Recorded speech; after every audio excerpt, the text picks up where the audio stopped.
Hey, my friends, welcome back to the CFO Report. My name is Michael King, and if you're new here, we talk about starting, scaling, and optimizing fractional CFO services. I've got a short but a mighty episode for you today. I'm having a conversation with one of my inner circle clients who was asking if I think it's a best practice to vary my pricing based on the size of the client. So in other words, you have a fixed scope of work, you have a fixed package. Should you change the price if it's a $500,000 a year company, $1 million or $15 million a year company, or is it a best practice to just keep the same price? In today's episode, I'm gonna walk through the answer and explain why I think it's a best practice to keep the same price regardless of the size of the client. Let's check it out.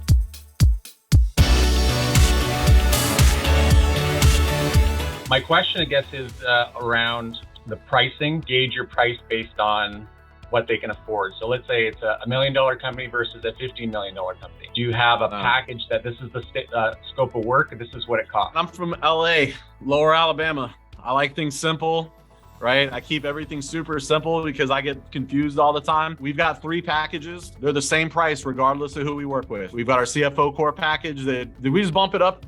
I can't remember. I think it's $5,500 a month now. We've got our advanced package that's $6,500 and our executive package that's $7,500. Now, what I'll do is on that sales call, as I'm asking them questions and kind of hearing what they're trying to do, I'll figure out which one of those packages or maybe 2 packages is a good fit for them. I won't show them all 3 or present all 3. A lot of times we'll just show them 1 or 2. I did a sales call on Tuesday.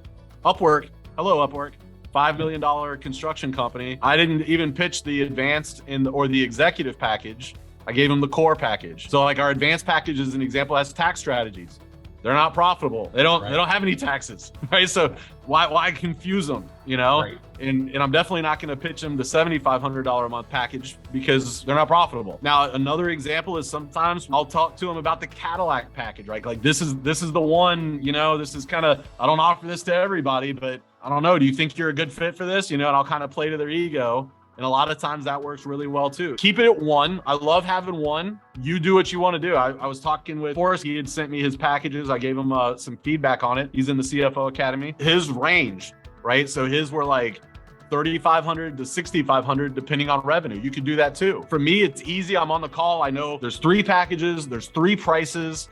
It's easier for me to predict profitability for my firm and revenues and those kinds of things. It just, margins are always fixed for me. Right.